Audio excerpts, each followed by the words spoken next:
নরেন্দ্র মোদী বলেছিল, ভাইও बहनों हम तो फकीर आदमी है एक दिन झोला लेके चले जाएंगे।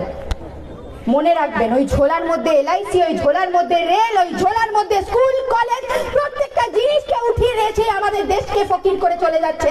এই হচ্ছে নরেন্দ্র মোদীর বিকাশের মডেল।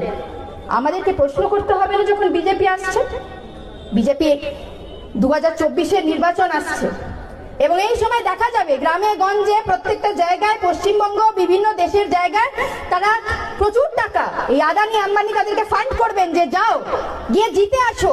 কারণ বিজেপি জিতলে তো বিজেপির থেকে বেশি ফায়দা আদানি আম্বানিদের, কারণ দেশ লুট করতে এই কর্পোরেটদের হবে।